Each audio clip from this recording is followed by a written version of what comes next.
Hello, everybody. Welcome back to Hot Takes League of Legends. Joined as always by Davide and Ethan. And to start off, I've got an interesting one for you guys.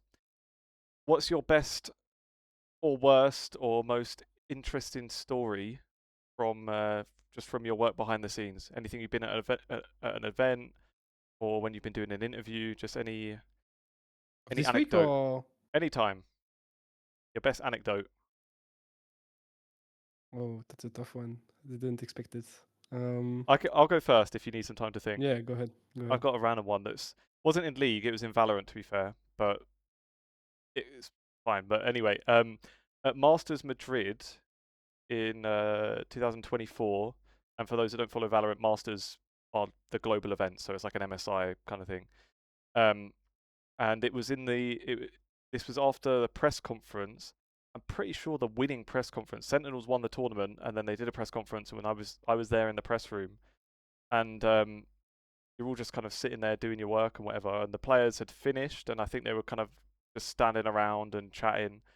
And then suddenly, uh, Tens was playing for Sentinels. Tens is like the most famous Valorant player, and his fiance, I think at the time, Kaya Day, was a streamer as well. She was there in the press room, and suddenly she was started like shouting like, "Has anyone got a tissue? Who's got a tissue?" Uh, and then everyone's looking up. She's like, Tens is having a nosebleed. Has anyone got a tissue? And a guy was just standing there, just pissing blood out of his nose for apparently no reason. Well, I guess maybe some pressure or stress after winning a massive event. And I consider myself someone that is always prepared. Like if I go out somewhere, I've always got a bag of stuff that I might need, which usually would include a tissue or a packet of tissues. So I was like, yeah, I've got some tissues, come here. And then, so Tens came over, and I was looking through my backpack, and he was just standing over me like this, with his trying to hold in his nosebleed. And I was looking, and in the end, I didn't have one, and I was just standing there while he was while he was waiting for me to give him this tissue. And someone else came to the rescue in the end, and I just looked like an idiot. So that was Nice one, nice that's my one. anecdote. I fucked it. Do you have one, Davide? I do, but it's like kind of a weird one. It's more Oh, of the fuss of like being a journalist or like a reporter. It was at Worlds last year, and it was in Shanghai, and basically the Mercedes Arena, which is like super big. It's like one of the biggest that we have when it comes to esports events. The David Rai has used so far. We were like the press room was obviously inside the venue, but since it's like a very big one and security was super strict over there, we basically we were able to enter the arena as if we were like normal viewers, like normal fans, because they wanted to avoid, I guess, people like moving far too frequently back and forth. And so basically every time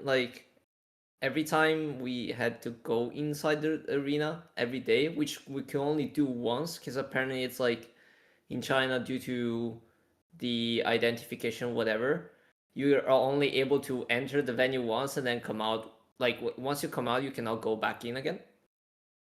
And so basically, we could only choose like one moment to enjoy, to like decide which part you wanted to sit through.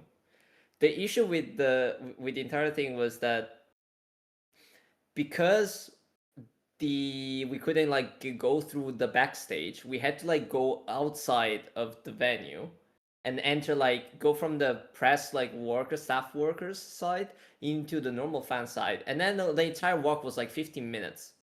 So by the time you the always the biggest issue was like you obviously would like to stay for like the end of the series, just so that you get to like enjoy and feel like the adrenaline in the post-match interviews. The issue with that is that if you had done that, then you wouldn't have have had enough time to go back into the backstage or like go back into like the press room and then actually get ready for your interviews. So there was always like I always remember like trying to like min max at the end of it. As soon as I thought the match would end, like sprint through the outside of the venue and like start running like an idiot back to the press room and like cut it down to like I guess like 60 minutes from like a 50-minute walk.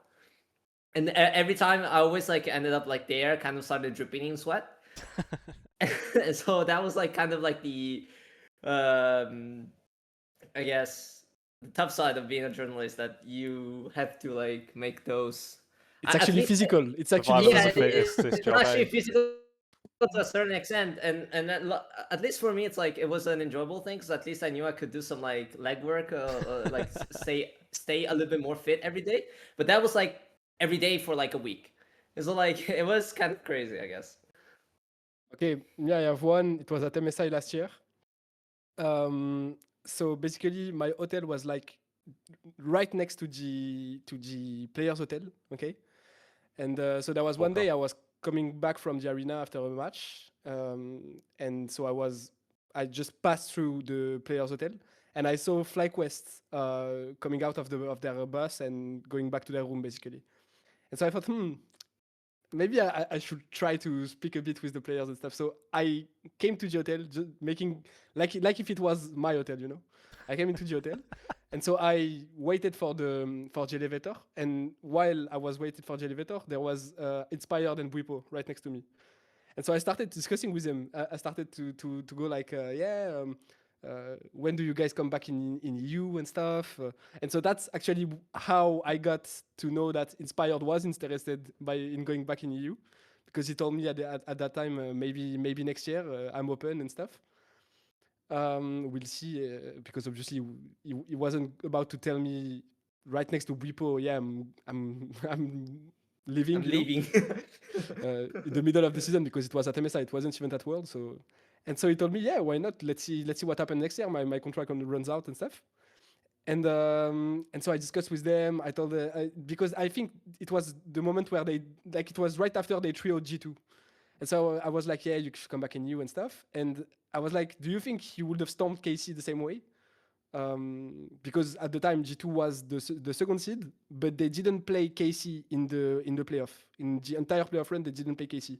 So KC like made 2 BO5 against MKOI, and they went 3-2 two times against MKOI, while MKOI 3-0'd G2 in the grand final, you know. So it was like, yeah, I was like, maybe KC could have done better, you know, than this G2. And they were like, no, but they got smashed by G2. So I explained them that they didn't actually in playoff and stuff. And so they were interested, etc. And so we took the elevator, and they went to their room, and I was like, it's the elevator where you have to put your key to actually press a button in the elevator. And so obviously I didn't have the key because I wasn't in this hotel. So they came out of the elevator. We said like, see ya, etc. And then when they came out, I needed to wait in the elevator for like 10 minutes that someone take it and went to the lounge to go back. So I waited like 10 minutes in the elevator with nothing to do, just to wait for someone to actually have a key and go back. So yeah, it was your fun. stalker level journalism here. Actually, I came out with a big info. Obviously it wasn't like anything serious, but I had the beginning of something with the fact that Inspired told me he was interested in going back in EU. But yeah. Speaking of players, actually, I remember another anecdote that I have that was actually at MSI 2023. And actually, just one thing about MSI, about this MSI, it's just whenever I would come back to my hotel, whether it was after I went to dinner or after I came back from the match and stuff, there was one player I always saw smoking his cigarettes right in front of this hotel, and it was Shanks. Shanks, always. Fair. No, I was saying that it was something that it was the first time I met Leah. Actually, it was MSI 2023. I probably already told you last. I don't know if you remember, but I remember when we were at the Copper Box. There was one day that I finished super late, and it was actually the last one to leave the press room, and that was like at 6 p.m. And since it was like near Stratford, I had to go back to Stratford to get like the train to go back to my my accommodation. And as I walked, there was like literally no one that day. As I was walking through like the bridge that gets to the train station, I saw on the other side of the sidewalk 2 Korean guys. Oh, you already Wearing told with me about like this, I think. with like a black and red uniform, and then there was an ajumma with them. There was like an auntie, like those. I guess it's like ladies that kind of help them with stuff. And then so I stopped by. I look at like I stare at them like 5 seconds just to make sure it's them, and then I realize it's Zeus and Keria. And then I'm like, and that was like the first time I actually traveling to an event. So like my kind of fan, I try to stay kind of neutral around players because I try to like kind of be professional. But that day I just felt like shit. They're in front of them and there's literally no one around me. And then so like the fan thing, like my Did you fan ask side, for the pitch? my fan side of me was like they were stopping at the other side of the sidewalk because there was like the traffic lights. So they were staying there. I literally decided to cross the street just to stop them and then ask them for a picture. So I actually took the selfie with both Zeus and Keria that day. Right before they won the final as well, no? If it was at the Quebec Box Not Arena. right before it. I guess it was like around playoffs. I think it was like semis or something like that. Okay.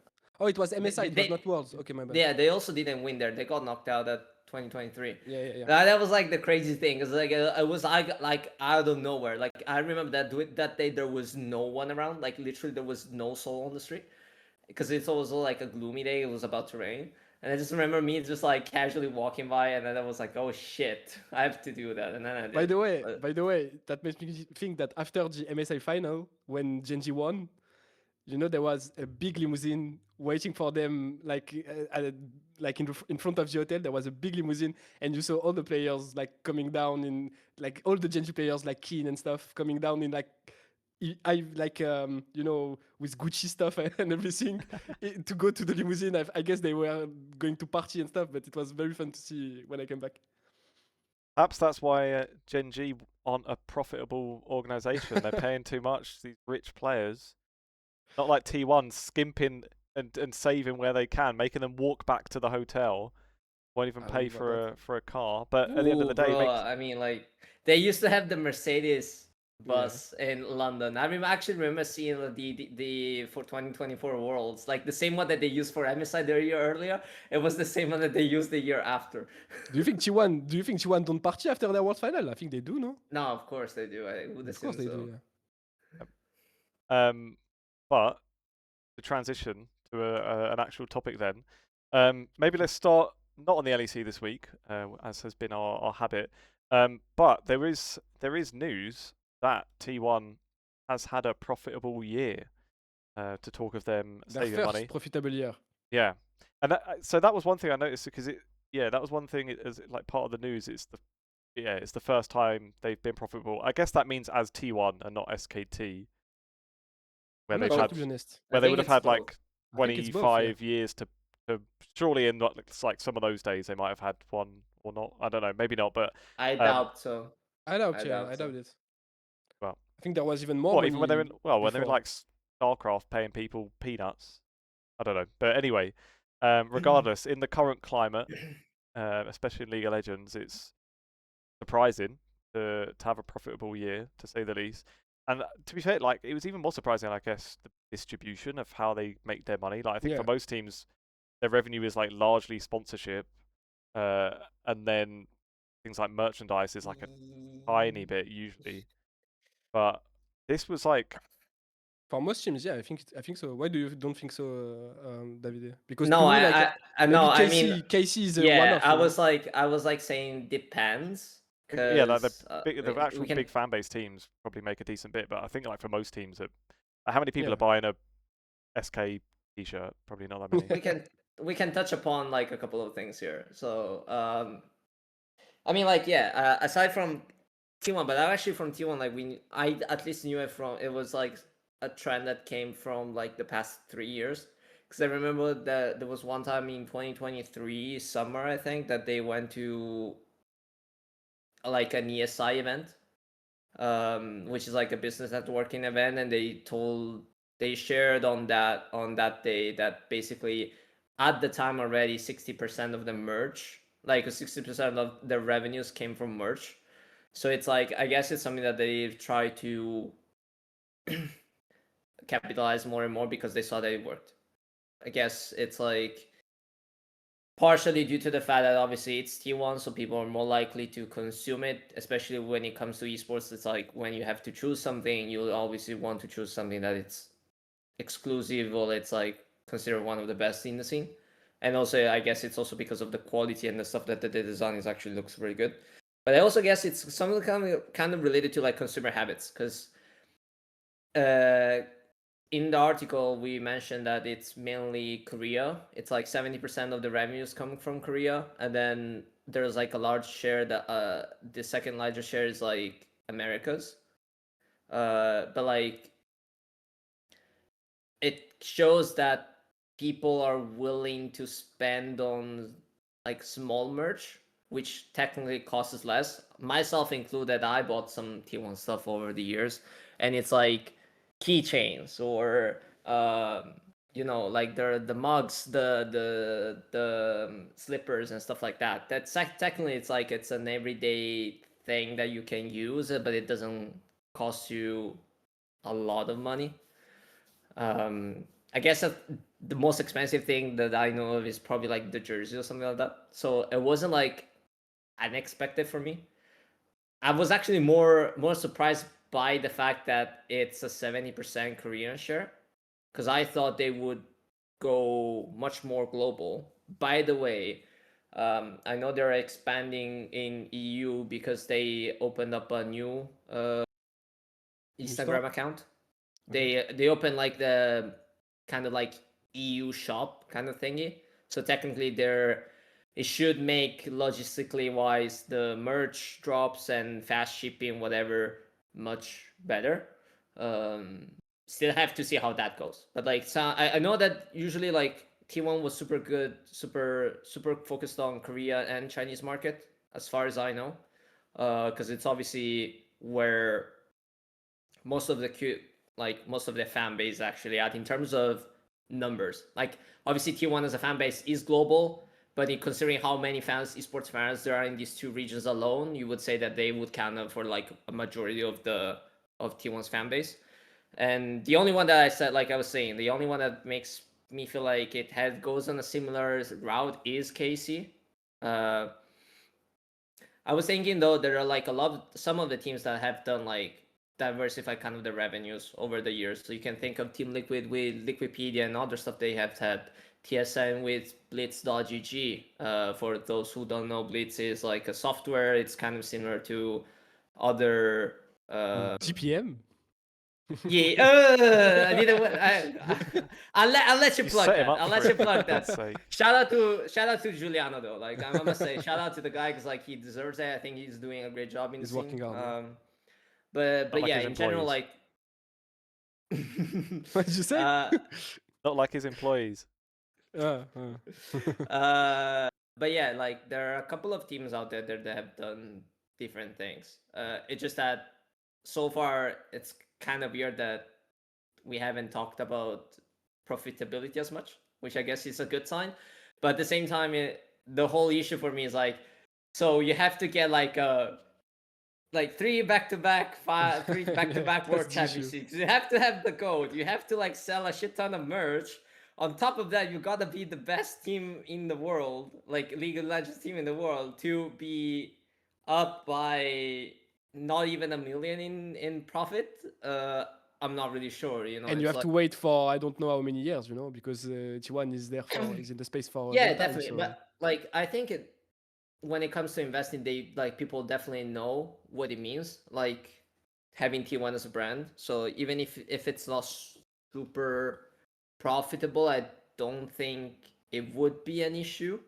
But obviously, it's like investors want to see the light at the end of the tunnel. Let's put it that way. And even though I think this is like a good direction, I still think we're very far off where we should be at.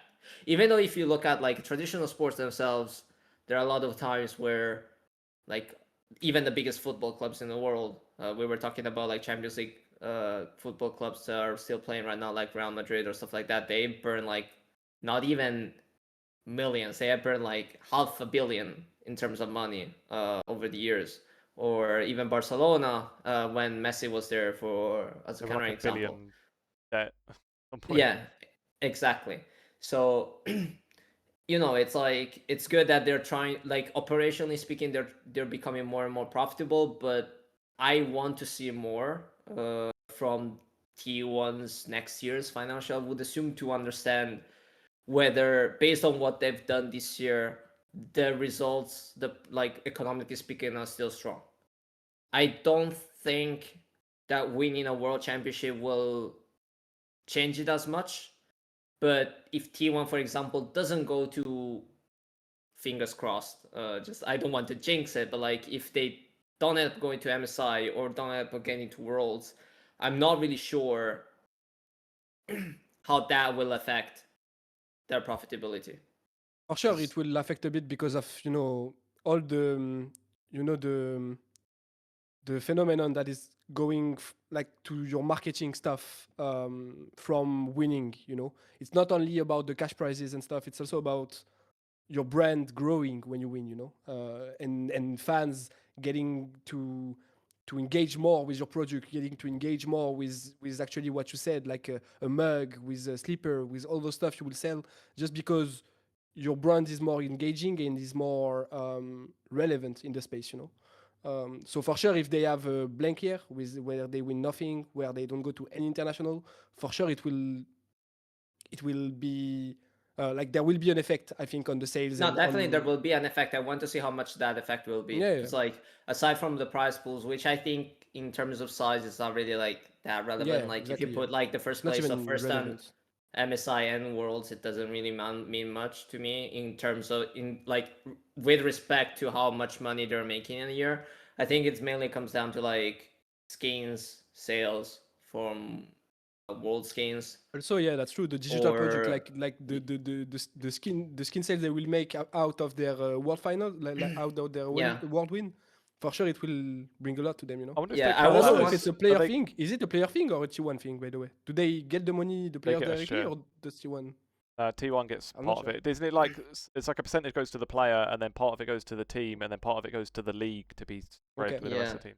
I think it's like it's split between the three, but like there are two question marks for me, which are the home ground, which we haven't really seen how much, because like the T1 home ground, which are like their own offline events, which technically in terms of sizes, like I don't want to say exact numbers, but like I remember like being ticket between like around like 30 plus euros converted into Korean won, obviously, of course. But it's like a full sold out event for them, which they were, can potentially like make generate close to 1 million in revenues. Although obviously there are going to be so like very high costs, but it's like it's something that they're pushing more and more and more. And it's not only by T1, but it's also by DRX, which now rebranded to KRX in Vietnam with their own home ground event. GNG will do their own one, if I'm not mistaken, or they already did one. So it's like it's clear that like Korean the LCK as a genre is trying to go more and more offline, which then means that people can buy their own merch offline more because they will have the opportunity to present it there. And obviously, like sponsorship as a consequence will also increase because it will give brands more exposure and a direct contact with fans, which is like eventually in the end what sponsors want when they pay to be partnered with someone. So I really want to see whether this year with T1 trying to push more events of this kind, or like the overall like league in general will eventually like kind of let's say counter like I'm losing the term. Uh, will be like the like offset the lack of competitive results if there are any, of course. But one thing, by the way, about those events, those offline events, I'm quite sure like not many teams are making money or are profitable by doing offline events. By the way, like I'm pretty No, sure that KC was like losing a lot of money when they were doing those KCX, for example. but yeah, but In like like I big guess arenas, you know. Maybe it's about like when you take a very big arena, because KC, for example, was doing it at La Défense Arena, which is like 30K people like yeah, I know. can attend there.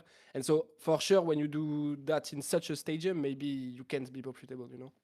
It kind of depends, because like let me make a counter example before we derail too much. Like in the Chinese esports, for example, it's usually like local governments or like the hosting city that kind of gives partners up with teams or the tournament organizer to give them like suitable venues that they can use. Technically, it's either at a discount or like a based on, I guess, like milestones or like what kind of event you're planning on setting up. So it's like the bigger it is, the bigger incentive the local governments will Help them, yeah. have to like have you host there. And it's kind of like what I guess I would assume like KOI did with having it both in Barcelona and Madrid. I'm not really sure obviously how much the numbers are there, but like if you were to like host it entirely alone, I would assume that that's a very like how would you call it, like major cost cover. But like for example last year, no, actually 2 years ago, when 2024 MSI went to China, I remember that Chengdu got technically was like supporting the causes of the event, and we were talking like about like 700K dollars in terms of I would assume like costs covered by a subsidy. So it's like, you know, it kind of depends, I would guess. Yeah. I would assume like it's a upfront high cost to make, but obviously if you have that track record, that stuff that you've proved that it's like working every year, working every time you go there, then it will become easier. And obviously all the time you make it more efficient, you figure out the costs, you know already by experience how much you're expecting to make or lose. So it's also easier, I guess, for teams to moving forward make it more and more profitable. Yeah, and for sure, T1 is one of those where it's like their brand is known in Korea, so when they do their own ground things, they are getting help for sure. But by the way, have you seen like all those comments on socials and stuff that people were talking like, for sure they make the money out of their new sponsor, which is like, you know, in the front of their jersey, and it's a Saudi brand. And like it was very funny to me to realize that it's not at all, you know. Like I think the sponsorship money they get is not has not increased that much from this year to last year, if I'm not mistaken. Yeah, So it's not that high. I actually was surprised. I thought it was going to be yeah, slightly higher, but at the same time, you also don't know, because like I think the what's it called, like Red Sea Global, if I'm not mistaken, yeah, is a multi-year deal. So you know you don't even know whether that revenue is paid in yeah, for sure. 2025, if it's paid in like technically it must be recorded if we are talking like financially speaking terms. It will be recorded somehow as a receivable, whatever, but it's like you don't even know if maybe they get more money in the future, like in more years to come. Obviously it's like it percentage watch is still like a relevant thing, that T1 is not relying on sponsorship as Yeah, much as I thought. At least I thought they were going to have much more money coming in from there, considering like the sponsors they have. I want to see the 2026 numbers, like I said, because even this year, for example, they lost Mercedes, but they brought in like Wuri Bank, which is technically like, if I don't want to say like one of the like the bigger banks in Korea, um, you know, it's a bank. I would assume that when it comes to like putting do you expect down If the some same? anyone's money, got money, if anyone's got money, a bank should probably have one. and just to say like the actual numbers on that, yeah, $9.6 million in sponsorship, and that's out of the total revenue of 58.74 million. So it's Yeah. like Yeah. a tiny fraction. I wonder as well, like the like the league, like the world skins. I wonder what that counts as. Like, I guess does that count as merchandise for them? Because they've not. I guess it doesn't specify like digital goods, which sometimes teams do, like explain in financial things. Isn't it actually in the marketing sales? Like, isn't it in the sales they made? That's what I'm I'm saying, not I sure if guess. it's I'm registered not that sure way, how that it's way. registered because it's like I guess you could kind of you like can, that sort of counts as merch, I suppose.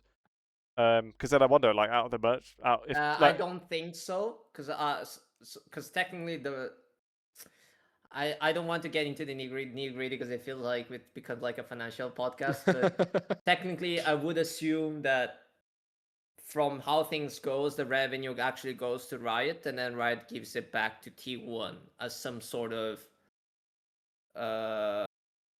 like all the revenue. So it's not directly related to merch because technically you're not the fan pays for the Right. skin, but the skin is actually proprietary of Riot Games, and so technically the revenue is directly recorded by Riot and then given and distributed back to T1. And then Because that would question is, presumably how be is that revenue share things? Yeah. that would like exactly be lumped in with all this stuff. That exactly? makes sense. So I think that would be how it works. I'm not really sure because obviously I'm not. I've studied finance, but I'm like not an accountant. I'm not CFA certified, so. I'll ask Mehdi, my coworker. Yeah, Maybe he'll know. I know. Shout out to Maddie. He's the one of the few guys I know that works on financial stuff. So. And it's good because he's working, you know, on those stuff like in his everyday job. So Yeah, it's helping fair. for sure. Yeah, definitely. One thing as well, I'd say on the live events, like on home grounds, I've seen Arnold Hur say it. It was like the owner of Gen G, about he would want Riot to loosen their requirements on production stuff or like production quality. So presumably, if you're a team that's going to host a home ground, and then that is like you're going to officially host an LCK match, Riot like requires you to have certain production stuff. So I guess like maybe certain number of cameramen or like whatever it is, producers and things. And the way he was explaining it, like the cost of that was, in his opinion, too high, and he would be more open to doing these things if that could be loosened and the production value could be like dropped a bit for home ground. So I don't know how much impact that had, but like I think it was on maybe the Four Horsemen or something. He was saying it, and I remember him like reiterating it a few times. And by the way, as far as we know, it's the same for LEC. You know, the LEC Yeah. road trips in Madrid and They do the Paris. production. Yeah, it's the team that do the production. It's not Riot. You know. I mean, it makes sense, no? Like It makes sense, but at the same time, I wonder if Riot is helping them a bit because, you know, in the end, it's their project. So I'm wondering how it goes. You know. At least from what I heard of the KOI one last year, it was like basically Riot sent like a 1 or 2 league ops, like sent a couple of referees to be there, but like basically nothing else. Which is kind of surprising for Riot. They got a bloody good deal out of it. That they do fuck all. They don't even pay for it. That's it. And then that's why. they're just okay. So when are you going to give us the live feed of these games you're doing for us? Yeah. Okay, we'll take that. Okay, now we're posting that. Thank you very much. That's why I'm wondering if they actually help a bit the teams. I would imagine they will, because if the team have to organize everything themselves, find the sponsor themselves and stuff, I mean that's not really worse for them, I guess. Or like from an outside perspective, it's hard. I mean, for that way, it's worth for say the teams it's that worse, can do you know? it. So like for KOI and KC that Yeah. are doing them, they Actually, are big that's enough what- to make it worthwhile. That's why but- they are the only 2 teams that will make it, you know, in the end. Yeah, I think I would assume that Riot, speculation still, as a disclaimer, I would assume that, like, Riot says yes, like you guaranteed it like a certain level of quality, which obviously comes at a cost, but it's like we'll send you kind of like some supporting members, but most of the revenues that you're able to generate throughout the event is kind of yours. So they don't really care in the end. Also because I guess like my issue that I have with hosting these kind of events is that most of the teams that obviously do not have the fan base, the assets. No, not the fan base. I'm just like strictly speaking from like a logistic and an economical point of view. It's like they don't really have the incentive to have like they've never made events. yeah, exactly, like the people to work on this specifically. So they obviously usually go for like a third party to kind of have them support, but then obviously that usually comes at a premium that cost, because obviously the other company that hosts it wants to make money on top of it. So you know, you don't really get to do it as much. Obviously, there is always the deal with, okay, if you work with someone long term, so like if KOI chooses the same partner every time over the years, you would assume that it would sign like a long term deal that kind of like offsets that. But at the same time, Man, it's like, long term deals in sports. Nah. Next year we won't have any roadshow I mean, anymore. for And example, Plans may shift. like KRX, when they're doing the event in Vietnam, they found like a Vietnamese local partner to do the broadcasting for them. So obviously for the Vietnam thing, knowing how big esports is in that country is an important deal. So obviously I would assume that being a sponsor, like being a partner of the event, will make the entire, either from the revenue side better or from the cost side easier to sustain. So I'm kind of interested actually more than T1 Homeground, because it's going to be like fully sold out throughout the whole 3 days. I kind of want to see how Vietnamese fans, for example, respond to like a DRX event, which I don't think has T1 in it. It has Genji. Let me check just to make sure. But yeah. Are they doing like for DRX? Is it one of the ones like I remember T1 did it where they had League and Valorant in like the same home ground? I wonder if DRX are doing that, because their Valorant team's pretty good. Like them, So might they have have fans. they have Genji and HLE, yeah, and they have a music, like a music fest kind of thingy. And then else, no, I think it's only LCK. Yeah, it doesn't have Valorant as far as I know. By the way, guys, I'm eager to see the LCK going overseas. Like crossing and coming to EU, Oh, yeah. coming to NA. Like that's something I really want to happen. Like I know right now it's they are starting to do that kind of stuff. With the thing in Hong Kong now, with the thing of KRX, sorry, in Vietnam and stuff. But like they should do it overseas, because I'm sure like it will as it will the LCK is the NBA of league, right? It's like Yeah. the franchise league that everyone is looking at and stuff. So I would assume that first it will like strengthen their link with the global fan base, and as well it will like be insane for us to attend those kind of events, have fun, just like be able to see the LCK players and stuff for everyone outside of an event like Worlds or MSI that comes one time every 4 years. It would just be fun, and yeah, I hope they will start to do something like that for the years to come.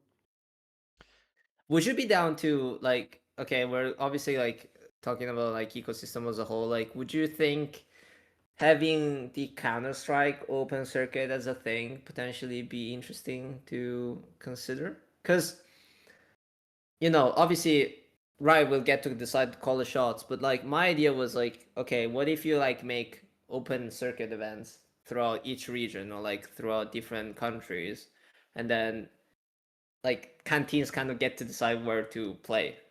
That would be a cool thing. That definitely, like, it's like obviously you will get top teams will get invited, but some of the top teams like in CS do, like Team Spirit, sometimes do not show up to the biggest event because it clashes with another tournament. It's like the schedule is too packed and stuff like that. But it's like it's really cool to see, uh Team Spirit going against Team Vitality. Like it would be basically as if like G2 goes up against T1 or Genji actually. Yeah. And I would be down to like seeing those matches if they were somewhere here in EU. Yeah, and actually, that would also mean that we will see those matches more in a more regular basis. Like there will be more events, more international events, because every events from like not every, but most events from the circuit of CS is international. You will. That's why also actually when I was doing an article about League of Legends in Brazil, what the Brazilian fan base was telling me, and I think they clearly they're right about that. It's the fact that actually why Brazil struggled to actually increase their level of play and stuff, and as well as every region for me, like NA, EU, the fact that we're importing a lot of Koreans and stuff, why we are struggling as a region to rise or level, I think it's about the fact that we don't play against the best in a regular basis, you know. It's only 2 teams that will go to the events, to the international events in the year. Mostly the same team because obviously, like, the one that wins at the beginning of the year will will most likely win at the end of the year as well, you know, because they have the better players. So it's only 2 teams from the entire ecosystems that will get to play against the best teams in the world for 2 weeks or 1 month tournaments, you know. And outside of that, in the year, they won't play ever against them because we can scream against. He's getting attacked by his dog. We can scream against the Asian teams because we are on different server actually, and we can't play against them in officials because we don't have any international events. So for me, to actually increase the level of play of all regions that are considered major regions, but that are actually minor compared to LCK and LPL in the 6 past years, to me, that would be the best idea, to have an open circuit that would promote those international matches and events more often, you know. That's the main thing I see from a competitive perspective, at least. Maybe just play like, yeah, if you were scrimming against them way more and stuff, everything would make more sense. And that's why also Brazil is struggling a lot because they are only playing in the Latam region, you know. And in the Latam region, for sure, you won't find a lot of good players. Like, no offense, but that's a smaller player base actually, and they don't have a lot of imports. So, you know, even in their academy and stuff, while in NA, in EU, we have a lot of imports, even in the academies and stuff. Our system in EU, I'm not even talking about NA because I think NA is kind of the same actually. But in EU, we have a lot of imports, even in our academy. Our ecosystem is like very large, you know. Every player, when they come there from NA and stuff, they will say, yeah, I feel like solo queue is much more helpful in EU because actually they're like, the ecosystem is bigger and there are more and more pro players than we have in NA, you know. So it's more structured anyway. But in Korea and China, it's the next level again, you know. So and in EU, we don't have access to that. So yeah, that's the main thing for me. It's just from a competitive point of view, it will for sure help a lot to have kind of a balance in the level of play of every team, because for sure the Korean and Chinese team will drop a bit because they will play more against lower teams, and we will climb a bit because we will play more against better teams, you know. I don't know. Why would they need to even drop like LCK teams? Because they would just scrim against each other, stay as good as they are, and then like if and when a few more EU teams catch up, they maybe they'll give up. LCK teams would scrim more, but only when they'll feel like it'll benefit them anyway. Like, I don't feel there'd probably be more parity. I don't feel like they drop necessarily. But just I'm really sure though that they're not going to drop though, because like judging by how the LCK is playing lately, I have some doubts. Yeah, actually, they already might have dropped, you know. But the thing is, with what we were talking about, to me, they will drop anyway because if you don't adapt to the way the Europeans are playing, for example, at the start at least, you won't be prepared against them. So you have to scrim them. And if you have to scrim them, if you have to play a lot of officials against them, anyway, you will for sure there will be a better like region from the start. But the more the year advances and we have more and more competition, I think it will like balance a bit in the end. I still think like the LCK. Sorry, like I genuinely think like the LCK. It's not like lower? it's you know, it's kind of bad to say it, but I genuinely think it's like it's not that bad per se. It's just that their creativity is no longer there. Oh yeah, probably has never been there. You know, it's like when you stick to like formulaic like League of Legends, they're probably the best. Still the best, I think.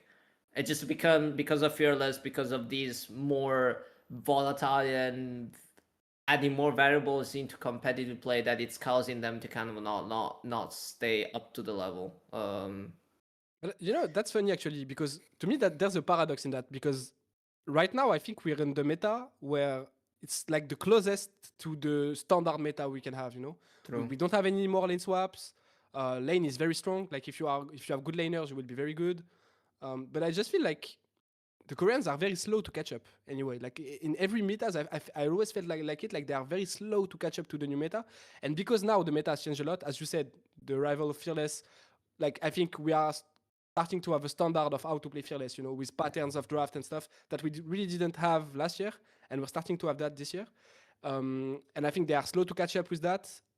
With the fact that, for example, you know, when you look at BLG, that won that won first end, they had a lot of solution in drafts. For example, like they could go with the Anivia support, so it would, like, you know, it's very hard to deal with that, because if a team you're playing against can go with two of your picks, like for example G2 is playing against BLG can play Shen Sup and Anivia Sup, and for G2 it's two of their best picks, you know, Shen and Anivia. So you have to deal with that for the entire, like, BO5 you would play against them, that they can play it at the support position, and so they can take that away from you. But at the same time, they're also very good at playing the meta stuff. At the same time, they are very good with their like cheesy picks in a way, like the Jax and stuff. So, you know, they have all that in their arsenal that I think LCK doesn't have. You know, that's the thing. They are not, as you said, very creative, whether it's in drafts, but also whether it's, you know, right now we have the lane meta, as I call it, because like laning is very strong actually. If you have the best laners, you will win. And I feel like last year it was all about lane swap, and T1 caught up very late in the year. Like to me, like before Wars, they were not very good at playing the lane swaps, but when they arrived at World, they were actually clinical on it. And now they have to adapt again to a new meta where lane swap doesn't exist anymore. And so to me, it's just about how slow they are to catch up. And to me, it's like a constant, you know. They've been consistently slow to catch up to new metas, to new addition, to new features in the ecosystem. And so I'm not that worried about for them. I just think it's a matter of time, you know. I think at MSI we will already see them being way better at all those stuff, honestly. I wish I was going to see them at MSI, because I still think there's one thing we need to talk about, obviously, because otherwise we diverge too. I'm not even talking about No, T1. no, we're not talking about T1. The best LCK teams will be good at MSI. Like I'm not worried about that. Fair. But the thing for me is also that BLG is just, to me, the best team LPL probably ever had. You know, that's my vision of it. I think it's even better than 2023 JDG. Yeah, because you know, when you look at JGG, GNG just trioed them. So it's not about like LPL as a whole being better than the LCK. I think it's just about BLG being too good, you know. That's it. It's just that they have a very, very strong team. That is probably the best team LPL since since, like, compared to the other teams this year, since 2021, you know. So that's about it, you know. That's just the fact that BLG is too good, not that the LPL is too good. I mean, we'll get BLG KT. How about that? But actually, but there's also the fact that G2 won against the LCK 6-0. So that's the other metric that we need to take in consideration. But to me, it's just too blurry for now. Like, we need to see at MSI. I don't want to put an assessment that LC is better than LCK or something. To me, we need to see one more international event to state that. Speaking of LCK, it's probably with time we need to talk about the LCK a little bit. Just let me get one thing. Well, even though we're kind of way off it now, but on the circuit, I'll just read you the snippets quickly. This isn't public yet, but by the time this is out, I think the news will have dropped. This is how we could have had it in League of Legends if Riot knew what they knew already and had already learnt their lessons. This is what we're getting in Valorant next year, right? That their whole system, there's no franchising, so they're not locked into anything, and they do their circuit on a 4-year cycle. So every 4 years they can rethink and just change anything they want. From next year, there's no actual like league formats. Everything is in single tournaments. And for example, where we had LEC versus, right, and closest thing to any open tournament we've had for years because of Los Ratones shoving them in there. But from next year, every like regional tournament for Valorant, so like equivalent of LEC versus and then spring and then summer, they're going to be a tournament with the partnered teams, but with an open qualifier for every single one. So every tournament is going to have new teams in it with an open qualifier. So not even doesn't have to be tier 2 teams. Like anyone can get in. Those are gonna always have a live finals in new cities. So they're moving around. They're not like studio city finals in front of 200 people. Those partnered teams, because they're not franchised, they're partnered. Riot can kick teams out, which obviously has been a problem. Like you get like a Rogue that's been shit for years, and everyone they have like no fans, but they're just there because they paid for it. Riot can kick people out anytime. It's soon your turn, you know. it will soon be your Well, turn. we'll get to them. But also their partnership is on a 2-year cycle. So after 2 years, even if you've not got any like contractual break that, like for example, KOI got kicked out last year because of a contractual issue that they had. Even if there's no issues, in every 2 years, Riot renews the partnership. So if there's a team that's shit, maximum they're shit for 2 years, and Riot can kick them out, no questions asked.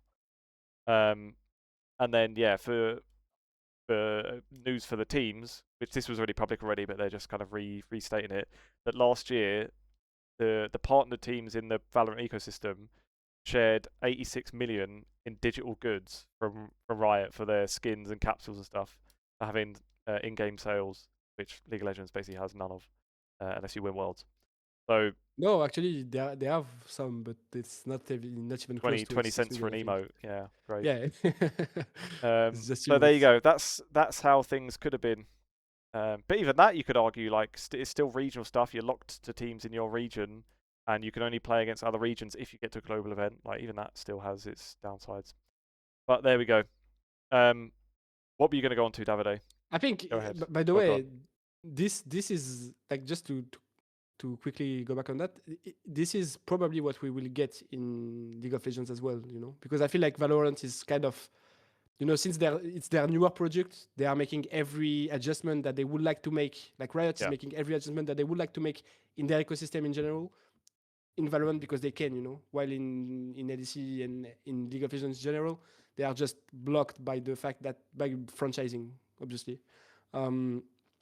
So I feel like this is what we will get if somehow they get rid of the franchising. Yeah. I would assume something like that would happen, but Actually, I'm down for it. I'm down for it. I don't know about you guys, but I would be down, you know, to have a kind of an open circuit with teams that can climb, that can go down and stuff. Like with your result taken in consideration, maybe your marketing aspect as well. So we don't have dead dogs, like, no offense, but SK again. Like you know, it will be more fun anyway, and it will help the ecosystem as a whole. Just got to convince Riot to pay back 200 million in franchise fees, and then we're all good. We're good to go. Anyway, there you go. That's what could have been. Go on, Davide. You were going to go. What will be? I'm hopeful. What will be? Shall we talk about KT, I guess, before we talk about the LDC? Because we've talked, like, we spoke about T1, we spoke about JNG. We actually haven't like talked about KT, which is technically currently the best team in the LCK. And I actually did not. There are two people that did not expect. Obviously, one is Effort, because he just kind of like, I don't know what he did over the break, but it's like he basically destroyed both Paulu and Ghost apparently in the hierarchy to just like get. Let's be honest, it was not a strong concurrency, you know. No, fair.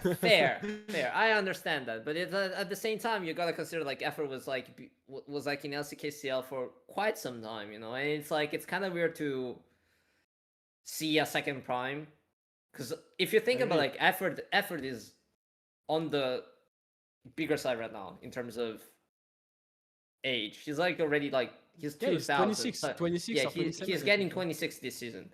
So it's like you wouldn't really expect that, but at the same time, it's actually, for me, the other one aside from Effort is actually perfect, because like we've started seeing him.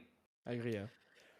We started seeing like the evolution of Perfect from last year, because I think last year, for example, even the final against T1, like Perfect ended up being a weaker link, or like the exploitable one as we move deeper into Fearless Draft. I'm not saying he's not anymore, but at the same time, it doesn't look like he is in BO3s, especially with how the meta is currently right now. we started seeing him willing to pick Jace, willing to pick Vayne, willing to pick those kind of carry champions that, for example, Bean would want to play or like would want to use to punish his opponents. And for example, Doran doesn't do that as much. Keen doesn't do that as much, or hasn't been able. Keen has tried, but I tried, feel but like, it didn't go. Yeah, it didn't exactly. go. I It feel didn't like go.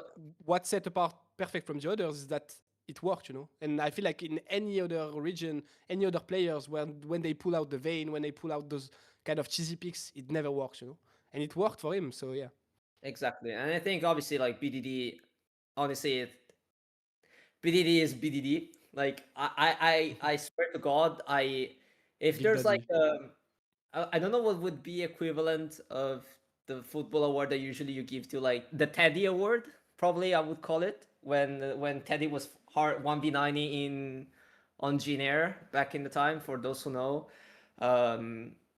like I think like BDD is the embodiment of the Teddy Award.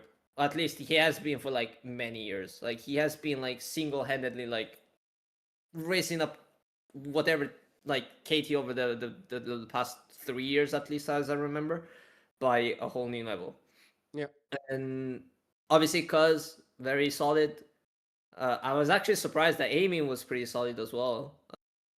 But this is also kind of his meta, I think. He's always been kind of like a sit back, farm up, hyper carry kind of player. As much as I remember, especially like on DK days, like a lot of the DK wins was it last year or 2 years ago? Last year, yes. He was playing the Ziggs, the Ezreal, and those kind of stuff, yeah. No, he also plays Yeah. that, but like I remember the first iteration of Amy when he first like joined LCK was him just being super good on like Terry and like Yeah. pew, pew, pew, pew, Which kind of like high DPS. which ADC was bad on Zeri when it was released actually? Like I'm wondering, like if you I were mean, bad not on on Zeri, release. Yeah, fair. No, fair. I understand that, but yeah, it's just good to see that at least like the LCK as a whole has a lot of teams. Like we've also started seeing HLE kind of back on the rise, even though I still think it's kind of let's see meh. when it was rough. Yeah. Yeah, like, but definitely it's like it's clear that last time out it was like turn of unfortunate events. This time around, it's like more of a you would assume that they're at least a playoff team, or they will be fighting, in that top 5. So like Canavi need to get his shit together, man. I don't know what he's doing right now. Yeah, but no, fair. It's like I feel like he's. I don't know if it's a mental issue or something, but I think he's tilting a lot. Like when I look at the games, I watch him play. I feel like okay, he's doing a very good passing, like for his first year, like always. Canavi always like to do those invades, those cheesy things and stuff, and then he will just like tilt for no reason. Like he will just like random engage on people when his team is not behind him. He will go too far. He will flash in when it's not needed. He will, he will just do random stuff that you're usually doing when you're tilting or when you're not feeling confidence into the game, playing like a normal game. And that's something yeah, go ahead. Bo. I mean, man, yeah, but like you know what? I get what you mean. I get what you mean. Like when he was on KC, like trying to like overforce stuff because he I thinks. get what you mean. I think the issue with that I always had with Kanavi as a player is that he's super good individually. He's I think still one of the best ones. Like I only think that in terms of like mechanical itself skill, the only ones that can potentially match him are like Owner, Tarzan, and not even Canyon. I still think like Canyon is not like a super mechanical guy. Back in the days he was. Back in the days he was. I don't think he's as much right now. But like what I'm trying to say is like Kanavi has always had this issue, even when he was in China, of playing super hyper aggressively. It worked out with mid and like with laners that were able to play according to his playstyle. I don't think the LCK suits that much, or currently, like they haven't found. Could be the players themselves, but like or the coach itself, they haven't found like the framework to make that work. And so it's something that I also said at the start of the year when I said HLE has super good individual players. The only one where I think probably is a little bit worse is Tekka. But he even stepped up. Yeah, stepped up. But even him can turn up. It's not like he's like, oh, he's shit. It To just me, like was the best player of HLE in that series against T1 actually. yeah. Like, he was the most like the one that was the most willing to play like on the right tempo, you know, because of Kanavi inching, because of Kanavi doing weird stuff, and also like to me, the one that we need to start having a discussion on is Delight. You know, this guy has been going downhill for the past 2 years. You know, ever since he left Genji. By the way, I feel like this guy has never looked as good as he was in Genji, like not even close, you know. And actually, right now you could put that on the meta, which is like much more enchanter oriented and stuff. Chandler based, Yeah, and you know this guy is the one that will playmaker. 1v9 a fight by having a 5-man engage on rail and stuff. But yeah, I just feel like right now all the players are not on the same footing, and that's like the by far the main issue to me. Like Guma, Zeka, and Zeus want to play the game a way that G-Light and Kanavi doesn't, and Yeah. they need to fight to be on the same page. Otherwise, this team will never be good, you know. And I mean, you know, you said that they are at least a playoff team. Honestly, I'm not sure right now. I need to see more of them to state that, because what I saw against T1 was like very worrying for me. Like, because I don't think T1 is peak form right now. So the fact that they lost in this fashion against them is kind of worrying to me. I mean, Honestly. for me, playoff team is like 6 team. Because Yeah. like I think you could discuss that like DK is there, KT is obviously there, JNG T1, and then also you have Nongshim, for example, which I Yeah. think has Can be good. They can be found good. they have found something, Yeah. which is kind of also crazy for me as well. It's like KT and Nongshim were like first split, they were like kind of like not like shit, but They were shit. To me, they were shit, honestly. Nongshim was shit. Yes, I thought KT was a little bit better, but it's Yeah. like it wasn't like anything crazy. And the first week they kind of told us very different things. Yeah, I agree. And actually from unexpected players for me. Like I would have never expected that, like to call Perfect the game changer for KT, for example, or you know, Scout did a really good job as far as I remember this Lehens week, as well, by the way. and the hands as Actually, well. you would You know, expect that from them, but at the same time, they were going downhill in the past few seasons. So, yeah. I mean, Scout has been no man's land for like since the start of 2025. Yeah. Poor guy, but at No, least but like you know, no, but not gonna lie, it was this bad as well. Like at JGG, he was the main responsible for JGG not making it that far. You know, true. like it was more poor Shun and Pace to have to play with Scout than Scout to play with the other. You know, True. but by the way, I feel like what's funny is that you know you talked about like the top 6 and you didn't even mention BFX, and to me that's kind of that says a lot, because I also don't think they are that much of a good team right now. And that's a bit scary, you know, to assess that after they made top 2 in the first split. But I feel like this team just picked because of mechanical stuff, because of the like no, not because of mechanical stuff, but I think they found their way to the meta better than any other teams. I think they have very insane duo in the bot lane, and because of the fact of because the meta being like so bot lane oriented with the enchanters and stuff, I feel like they had an edge over the others for the first split. But I feel like their top side will like will hold them back for the rest of the year. Honestly, like I don't see this team making it to MSI or Worlds. Honestly, I have two they don't make changes. I have two reasons behind BFX rough start. The first one I think is they might still have to like get back on shape, because they obviously played at first stand while many other teams didn't. They had to like play until first stand, and obviously that comes with a toll, both physical and mental. So probably they're taking it a little bit slower at the start of this split, because obviously they kind of need to find their form again. The other thing is, like you said, is the fact that I don't think actually there are three reasons. I still the first one is what I said. The second one is what you were saying. The third one for me is actually the fact that they peaked at when the meta was playing for them. They're now getting exploited more and more for the evolution of the meta, which at the start you would play tanks, or you would play something like the blind picks like Rumble and stuff like this.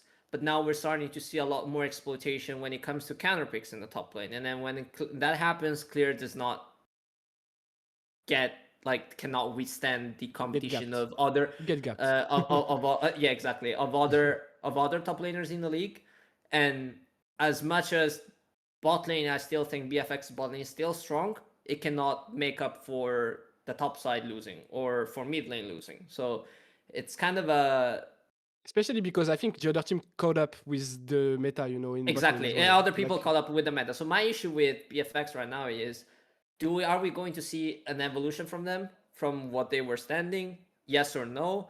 And then second of all, is this actually like the only way they can play through? Because we already started seeing that as a major limit at first stand, and that was against BLG and G2, which obviously they were finalists, but at the same time, G2 when they were playing against BFX had just got smashed by BLG. So, you know, I still think that the G2 that showed up against BFX was not the G2 that showed up against BLG in the final again. So if you lose 3-0 to someone that's kind of still progressing, it means that you have actually struggled a lot more than what you've showed. And considering how obviously we were talking about like how many other teams, like even Brian is like Bro is like 2-0 them out of nowhere, and Bro was like the bottom team in LCK Cup with HLE. You know, you wouldn't. I'm not really sure that they could make playoffs if this is kind of the trend moving forward. Yeah. By the way, I think actually they might be the KC of GLCK, you know, the KC of last year of GLCK, you know. They make it to first ten. You know, they look good in their league. They're like, you're like, okay, I expected them to be good, but not to be that good from the start, you know, taking over tier 1 HLE spot and stuff. And you know, they are just like a bunch of raw talents, especially like they have 2 or 3 very good players, but they have players that hold them back, which to me is, as you said, is clear. And probably even Vikla when he's underperforming, and it's happening a lot more recently. And they might be like, it might be a thing where they just picked at the right time. They had the mechanical stuff to actually manage to pull it through in 2 or 3 BO5 in a row, but they won't stand a chance in the long run, you know. And I think we are more and more going toward that direction for them, and that's actually kind of sad, especially for Diable, because I still think this guy is insane. And yeah, I do think that if, for example, I'm not gonna lie, if a very good team goes on to take Diable and Kellin for summer, for example, I know it's not really possible in LCK because the season now is there's just one season, you know, but I think having Diable and Kellin in a better team would be an upgrade for most of the top teams in LCK, honestly. Agree. Very hard to agree. I mean, like, tomorrow is going to be a fire match.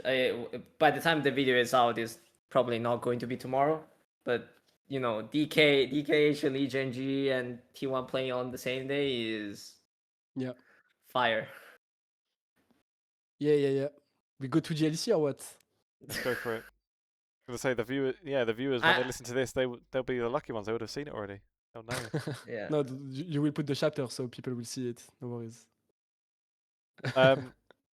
Let's go to the LEC. By the way, thanks to the guy that is always putting the chapters in the comments, because it's not showing on the time bar, you know. Does it not show? I do it and I look. So sometimes it doesn't. So the last I see this guy always writing it again on the comments, so everyone. Yeah, I figured he does it there because like in the description you have to open it up and then maybe it's just like a bit harder to find it. Yeah. So he puts it in the comments. Easier because sometimes we don't see it in the time bar. So yeah. And comments good for the algorithm as well. So good stuff. Right, yeah, let's go to the LEC then. I guess we don't have to go like as deep as last week on every team. Maybe just talk about where there's been developments or thoughts may have changed. Maybe do we start with G2 because we've not seen them at all, and they've come out and they've beaten Team Heretics 2-0. which is In a kind of, very convincing fashion, by the way. yeah, expected. And obviously, this is G2's first game since the first down final, and since impressing everybody and giving everybody hope and all that. But then their second game against Fnatic, which at this point it was a rivalry that's kind of like been dying because because Fnatic just don't compete with G2 anymore. And then suddenly Fnatic they decided that it won will not be dying. Yeah.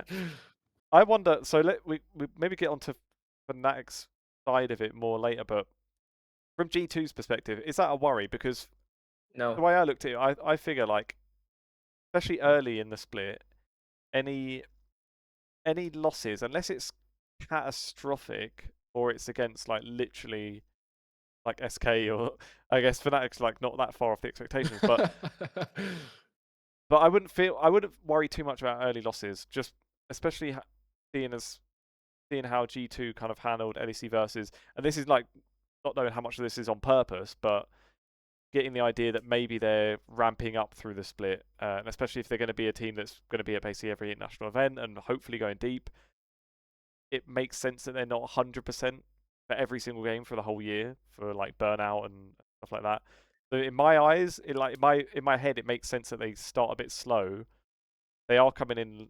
They probably had a little bit of a break. Maybe started scrimming later than the rest. Things like that. So for me, it like doesn't. There's not alarm bells going off. I have no alarms. Like no. I. Good. You wanna? Yeah, you can go ahead. It's fine. Okay.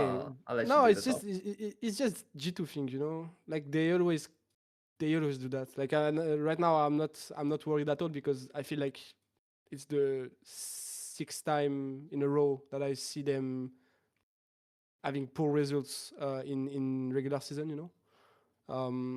I feel like the only issue I would have, and that would be worrying for me, like there are two actually, is the fact that those losses against Fnatic were stomps. Like they got stomped by Fnatic. It wasn't close. To me, the biggest issue is that the fact that in game 1 they stomped them even harder. Like G2 stomped Fnatic even harder. So I was like, okay, they are back. They are in form. That's good. Also, the reason why I was happy that they would won against Fnatic and against Simeritics in a strong fashion is that would mean that they are not dropping. Their form is not dropping. They are not like how can I say this in English? It's like they are not comfortable with what they already had. They are actually trying stuff. They are actually They are actually putting the effort to win even against the bottom teams. It's not like they are dropping. And to me, it's important when you go to those international events that your progression has been linear. That you haven't like had some ups, some downs, some ups, some downs. So it's we don't know on which feet to dance with you. It's like, to me, it's important that you show from the start to the finish that you're a good team. So when you arrive at internationals, you just feel like a strong team that can play anything, that will be good into anything, and that will actually deliver. If you have bad moments, if you lose against like bad teams and stuff, it just shows inconsistency that can be decisive in international events, But outside of that, so that was the main reason why I was a bit sad that they lost. But the other reason is that they are not able to play with a strong side top laner right now. And that to me is like very worrying because as we said already before, the meta is shifting a bit. I feel like more and more players in top lane are willing to play the counter picks. Obviously, at first then, people were already trying it, even against BB. I feel like, for example, as we said, Keen tried the Vayne and stuff. It didn't work. BB was playing well the weak side.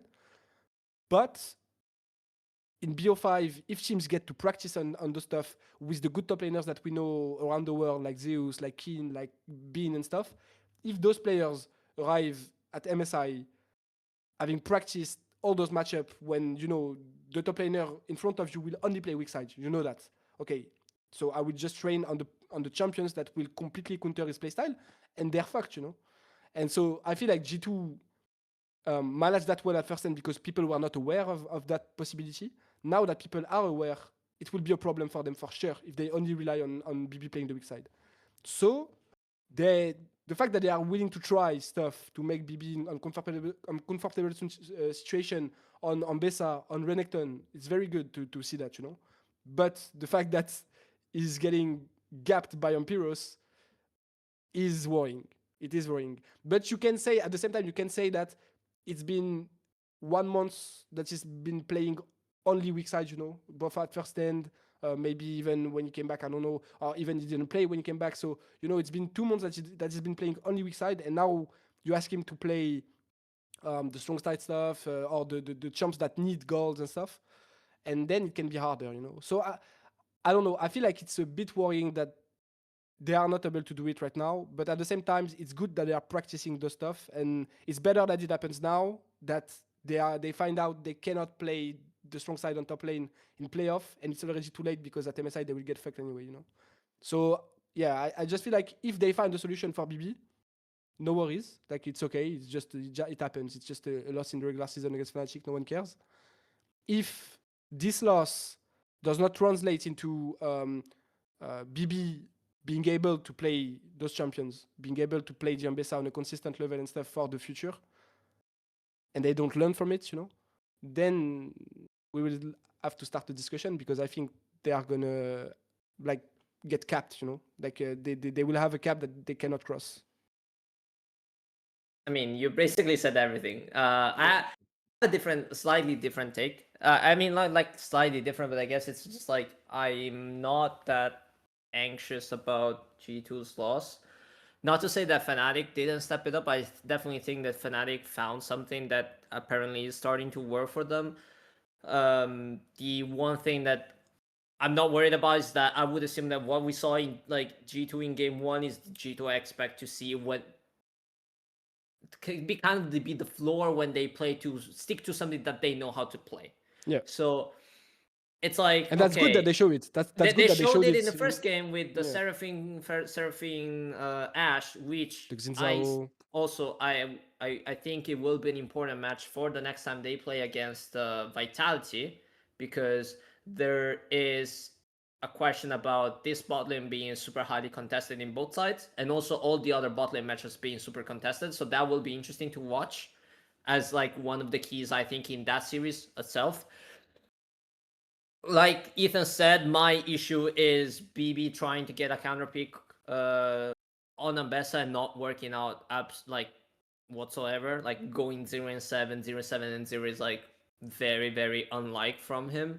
At the same time, even when you pick the Renekton, you know, you're picking it to have a very strong top laner. You know, you're not. Yeah, but you could also argue. You could also argue that Cannon God is technically a good. Of course, it is a good counter matchup. It was picked as a counter. It is a very good counter, but when you pick Renekton, you don't pick it so he's behind. You know, you pick it so. Yeah.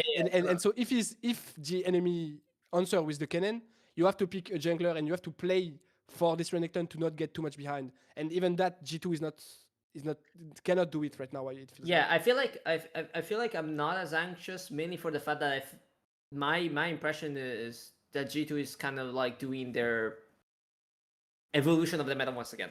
So like they realize that what they found out at first time is working. They know that everything that they play in a BO3 is working.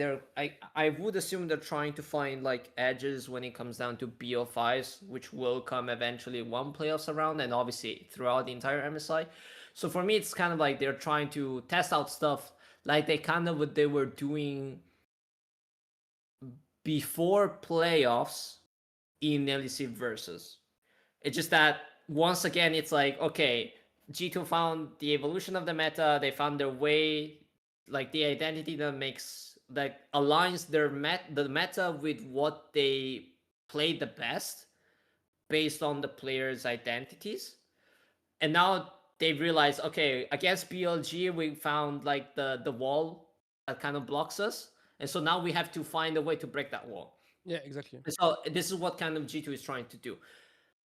Like Ethan said, the question is about whether BB can do that. But at the same time, I hope, and that's kind of my worry, is that they don't get lost in the process. Because I think this is something that can happen sometimes. You try to work on new stuff, but then you eventually could,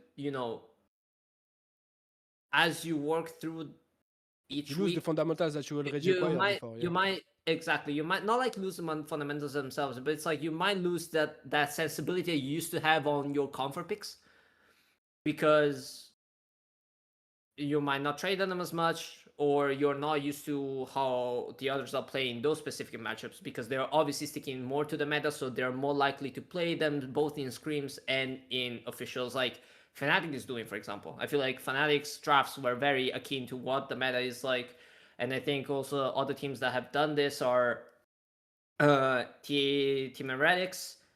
I think GX does that to a certain extent. MKOI kind of does. Like, for example, for me, I'm more worried about MKOI because regardless of what they play, it feels like someone is always struggling at different levels.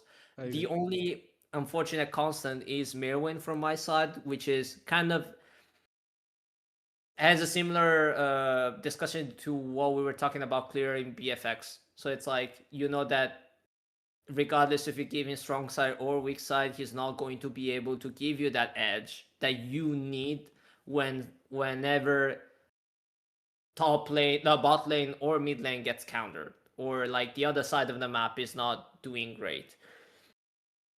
And so that's kind You of will like eventually get behind, but I you feel like eventually get behind. he's not getting gapped, you know, like it's not Wunder, for example. Wunder since the start of the season is getting destroyed by every every top laner. I feel like obviously he played Nako recently, so maybe it's more fresh in our mind that he got gapped, you know. Yeah. But at the same time, you know, in that Tombesa game, he like for his defense, kind of, he achieved to stabilize the game in mid game and stuff while he was behind before and stuff. So I feel like he is always getting behind eventually, and that's a problem for sure. And that's like MKOI does not rely on him, that's for sure. But it's not as critical as Wunder when I watch him play since the start of the split, you know, for example. No, that definitely. But my issue is that I would assume probably But it's he's not also a kind top of like player, and MKOI is top team. setting expectations. You know, like Mirwin Yeah. technically was one of the best top laners last year, and I still would assume that if MKOI wants to go far this year, this is the expectations you need to have from this kind of player. So for me, even clearer if you look at the individual stats on the first week Actually, of the LCK. You can look at clear Bro, stats on RFC.gg, guys. I'm going to man. Call Giuliano next time. I'm going like he has like in the good individual stats pre 15 minutes, like at 15 minutes. So it's not like he's shit laning wise. It's just that I don't think he's able to like exert the. Obviously, I'm taking like Bin or like Nako as the perfect examples, but it just feels like that those are like those two are able to transition whatever advantage they have into a much bigger lead, whether that's through side lane, whether that's through team play, whether that's through team fighting alone, is something that it's just on another level, which I also think, and that's something I've been like thinking a lot lately, is the fact that considering how isolated the top lane is most of the time, it just feels like that top laners have built this, not like bad habit, but just like this habit of not exactly being in full synergy with the rest of the team, or like especially when they have a carry.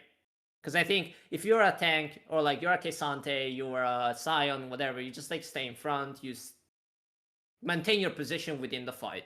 Yeah. Even if you miss a spell, technically it's not going to be the end of the world. But whenever you're on carries and you're forced to like make those plays work because you're required to do so, most of the time they're not able to pull it off. Maybe they're not able to find the right flank. Maybe they're not able to read the engage timing right, or stuff like that.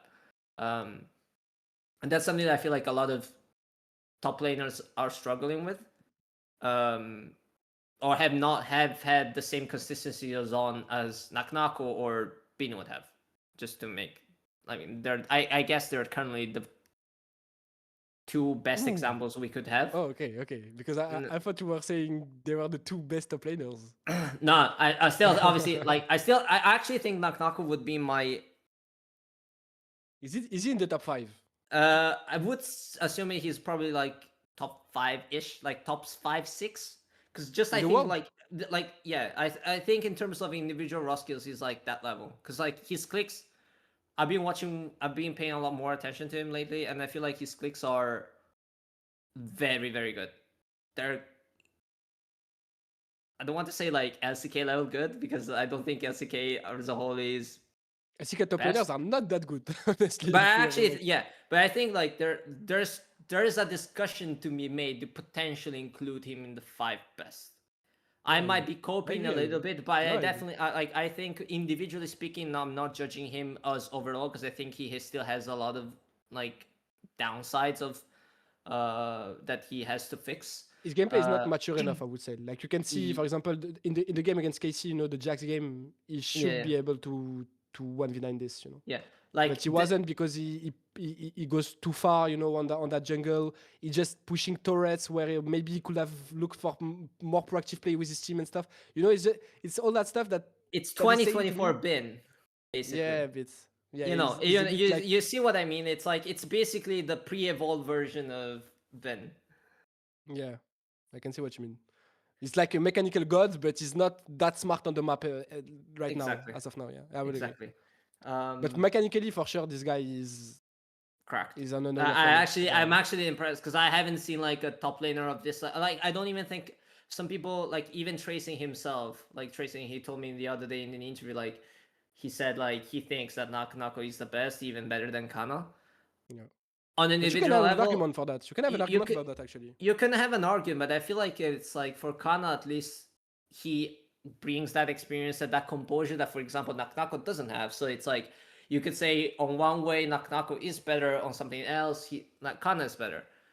If you're considering like in general, I still think they're pretty leveled from the way it is. But if we're considering like clicks and whatever fundamentals as a player itself, I think Nako over time, if he's able to find that composure and find that consistency in his play, there's a discussion to be made that this guy is better than Kana. Or like at least he could become the best top laner EU has had in very long time. Very long time.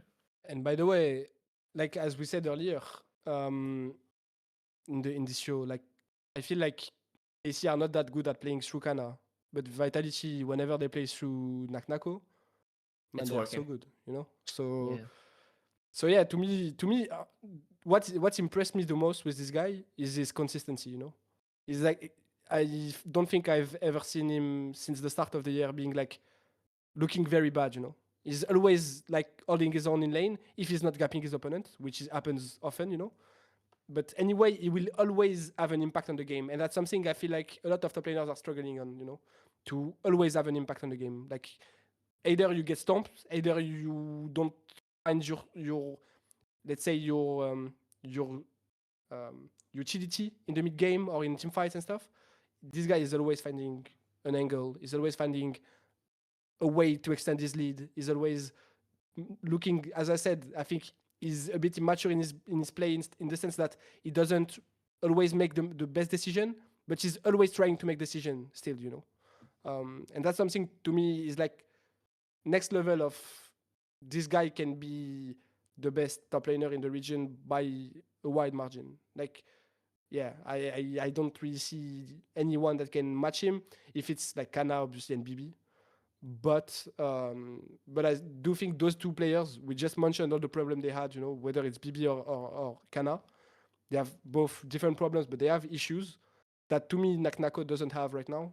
And it's more about just being more mature in his gameplay. And it's something that just comes with experience. And his experience is starting to have it. He will play for Vitality, as far as I know, until 2027. So, we still have one more year of this player being at least on a good roster, on a decent roster. And yeah, being able to actually get more experience and maybe, like, I hope he will get to an international event. I'm not too much on the. I hope Vitality make it to an international event because I feel like they will just int, and that will, that will be sad for us to not send KC and G2 that for sure will, make the most out of it. To me, that's the impression I get, at least. I don't feel like Vitality would for sure make the most out of it, if they get a chance. And I also think that Karzi and Humanoid also already showed what they can do at international events. To me, if we have to send another team than G2, to me it has to be KC right now, as we already talked about it, because I think they don't have this ceiling that Vitality might have, or that that thing where they can be very inconsistent, and from one game to the another they will make a shitty draft. Because we didn't talk about the Vitality's draft, but man, those drafts are looking horrible. And I know, because I talked about it with Pad, that it's because he's trying stuff. Like right now he's adapting to making the draft himself, and it's like something new for him that he has to manage. So he's struggling a bit. We can see that he's struggling a bit. I think it's pretty obvious. But I would expect that it will be solved by summer. I hope so, at least. But right now it's not looking good, so I wouldn't want them to send those drafts to. I'm actually surprised. I'm actually Korea. surprised that we're able to win that game. It's like whenever I was looking, I was like, "Holy shit, that's like a seven. That's like 7-5-25, like 75-25%." And like I saw there was someone like a Twitter user that says like he didn't think it would be that bad, but at the same time I feel like it was definitely MKOI favored for me. Yeah. And also because like just because also of the fact that all your lanes are losing, in the current meta you can play. If all the lanes are losing on paper, it's not possible. Yeah. And but anyway, like I just feel like KC will be more consistent than this team. That's the main reason why. I feel like even though Vitality might have better ups than KC, which I'm not sure about actually. I think if KC reach their peak, they will be better. But I think right now Vitality are having a much better. I think they are more capable of reaching that peak Vitality right now. Like I don't know how to put it really, but it feels like they are reaching that peak even in regular season. Like they are blasting some teams that to me they shouldn't blast. They are winning with shit drafts against MKOI, which should be a top 3 team. Like those things I'm not sure KC would do. Winning with a shit draft against MKOI in game 3. I'm not sure. But at the same time, I just feel like KC have a much better floor, and that they will not int as much. They will not make shitty draft as much. So just because of the fact that they will be more consistent anyway, I feel like it would be better to send KC than Vitality that might go 0-9 at the event. I mean, I'll wait for KC because I only seen one game on KC, and even then the first season was rough. Yeah, as far as I remember. So I agree. It was against Vitality actually, but yeah. No, it was actually against Vitality, which I think it gives more plus points in terms of what you could like in terms of at least like they struggle, but against a strong team. I definitely think this is kind of our top 3 current how things stand. You think Vitality, KC, and G2? I actually think based on how I've seen so far, I prefer Vitality over MKOI. I agree. But I think JX can be in the discussion, I mean, like, it's good because they're awkward because they're 3-0 and like top of the league. Yeah, and but it feels like they should should have more hype, but they don't because they've beaten like not very good teams. Yeah, but they played against Fnatic, SK and PH. Like I'm not saying you need to look down on them because I think like you still beat the 3 teams that you should beat. So this is like you get your job done. You're basically like you get 2 more wins, so you should be in playoffs. It's and they play Shifters, which based on how things stand should be another win. And then after that they have the deciding game against Navi before they play against Vitality. So I think it's like for GX it's kind of the opposite. So they play the kind of lower teams at first and then slowly ramp up until the end when they play the MKOI thingy where they have to face KC, MKOI, and G2 in one weekend.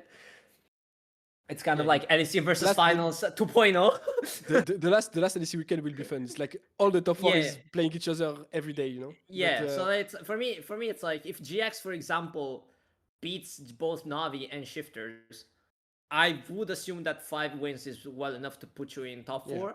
And so that technically gives you like much less stress to play whatever. Like I think, for example, if G2 find if GX would find themselves in a position like G2 last split where they have to like play the last series to get it out, you're not really sure whether they can have that pressure. Actually, I had an interview with Isma yesterday, and I asked him about it, and he told me like he would even he will not make it so they are in this situation. But if this situation happened that they need to win in this final weekend to actually secure a playoff spot, he told me it would even be better for this team, because like they would be in that pressure environment where they need to perform against the best team, and he told me that it will like. To him, it will be a very good experience, let's say. No, But it anyway, definitely would be a good experience, but I doubt it would be a good time against KC. You know. Well, to agree with Humanoid, players lie in their interviews, don't they? Yeah, yeah, but exactly. it didn't look like he was lying. But anyway, what I'm trying to say is that, to me, the thing with GX, with what they've shown so far, is that we already knew they were a very good teams, with very good plans, with very good strategical view of the game. It was mostly them doing random mistake or rookie mistake, or not always being individually the best. But as a team, they are for sure top 3 of the league to me as a team. If I'm not talking about individually, but to me, the thing with this team, with what I saw so far, even though they struggled a bit in GIANTX series, for example, they dropped 1 game to Fnatic as well. I felt like Noah was underperforming a lot. Like I really felt like Noah was always behind. He was always struggling to not die. Actually, I felt like he was dying a lot. He was not having that much of an impact in the games, and yet they were winning. And so to me, that's the big thing with this team, is that ever since since Noah and JX, I felt like when Noah and June were performing well, when they were having a good laning phase and stuff, these two will carry this team. But right now, it's not like June is playing very well, but Noah is not playing that good, and still they are winning. So I just feel like if Noah gets his shit together and just play better, or just play as good as he's always playing in the regular season, at least, I feel like this team can be scary, to be honest. Like I'm starting to wonder if this team can be scary, because Jackie is stepping up a lot. Isma is stepping up like a lot as well. I feel like his early pathing are actually insane. He's probably the best player when it comes to the best player in the league when it comes to having messy passing, let's say, in the early game, invade, make cheesy things and stuff. He has very good plans, He has very good plans, and overall, I feel like he has a very good instinct as a jungler on how to play the game, on how to extend his lead and stuff. I just feel like he's doing weird stuff in the mid game and stuff. But in general, I feel like him and Jackies are stepping up. They are looking much better than usual, and June is very good. So it just comes down to Noah being very good, and this team can be very scary, because they're actually winning without their ADC, which has been their main strength since 2 years, So yeah. Let's do 2 more teams. Let's do a shit one and then a good one. Why don't we do 2 shit ones? To me, we should do 2 shit ones. Well, you could argue either way. And I say shit, maybe I'm being harsh, because this team got a win this week. We debated last week with maybe they wouldn't win a single game, although the one against Shifters was the must win already. Of course, talking about SK. So yeah, we talked last week about how their first weeks, they had Shifters, and then they would have had Fnatic soon after, who was another struggling team at the time, and kind of talking about if they don't get a win out of any of those, then it really doesn't look good. They've got a win against Shifters. That's, for a team that was looking for some upswing, that was the minimum that they needed. Now, they lost as well this week to GIANTX, but with, GIANTX top of the table, maybe that's not so bad. What are you guys thinking on SK? Because my current thoughts is that even if they're not very good, I'm at least kind of like entertained that they do some weird stuff. You don't really kind of don't know what you're going to get from leader in terms of like not even just what is he going to pick, but also is he going to pick a regular champ and be all right at it, or is he going to be really crap? Because he's got a couple of games that aren't too bad. I couldn't believe it was only his second Oriana game in his career this week. That is like kind of and his first one was the last week, So his second Oriana game was like pretty good. yeah, it was good. It was good. Like kudos to him for actually. It was good, but I don't think it's normal that you get pushed by Rise early. Maybe I'm wrong though, so I don't want to go on that. I mean, technically, Oriana is the best champion, best mid lane champion, and you outrange Rise. So to me, you should have the push, you should have the tempo over him, and he didn't.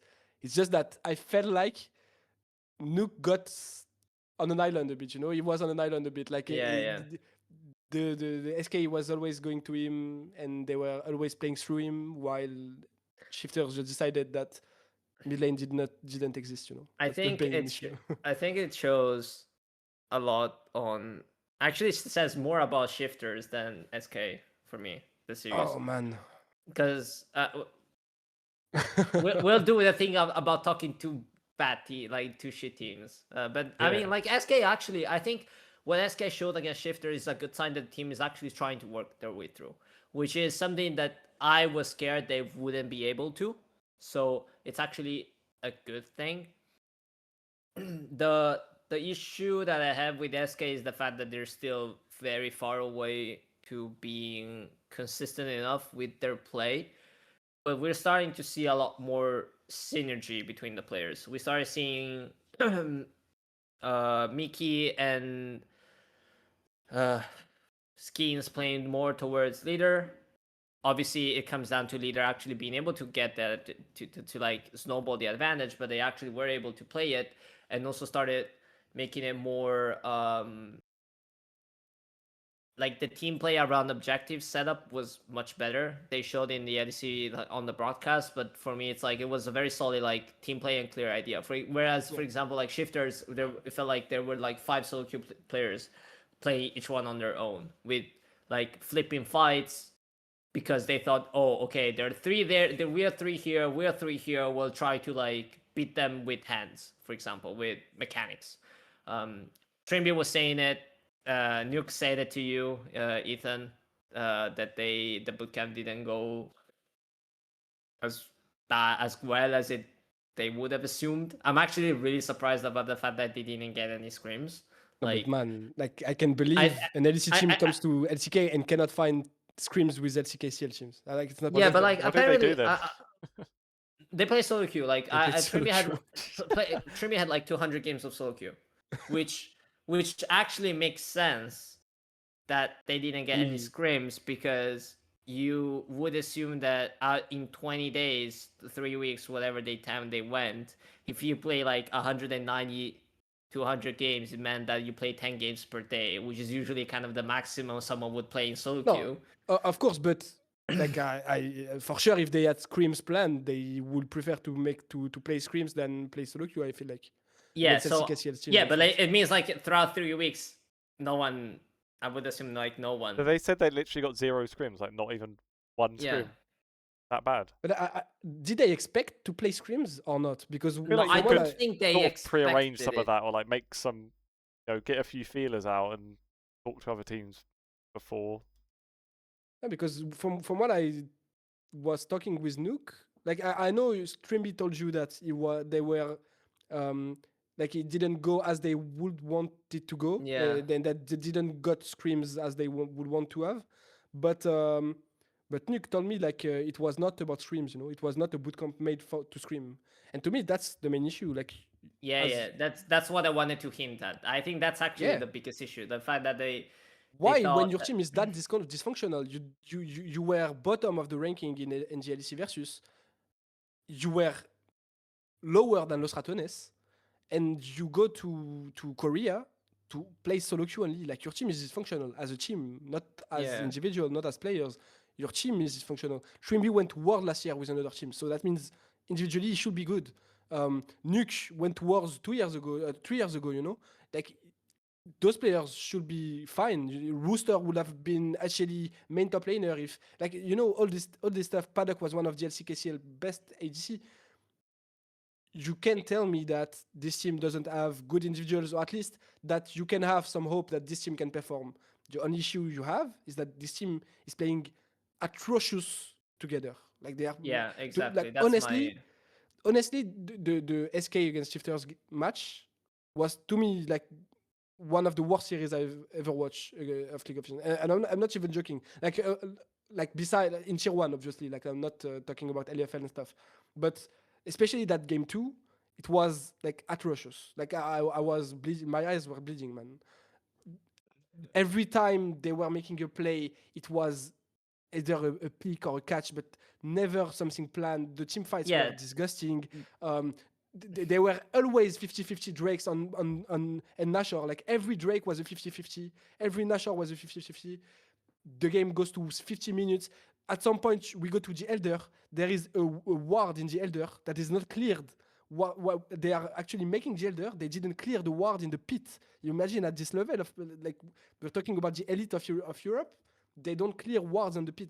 Anyway, all those kind of mistakes, it was atrocious to watch, not gonna lie. But the thing is, like, yeah, to come back on the shifter situation, I feel like the fact that you're not trying to put the team together, to put players together as a team on the same page when it comes to macro, when it comes to game understanding, when it comes to when do I have to open on mid lane, because for example, Trimby in that first game where Ryze got completely abused, he wasn't opening a single time on the mid lane on the Lulu, and I feel like it's not something you can afford, especially when you have Ryze Pantheon, which is like, that's what I was saying, like, you know, the draft they have in this first game, they have Sion, Ryze, Pantheon, Yunara, Lulu.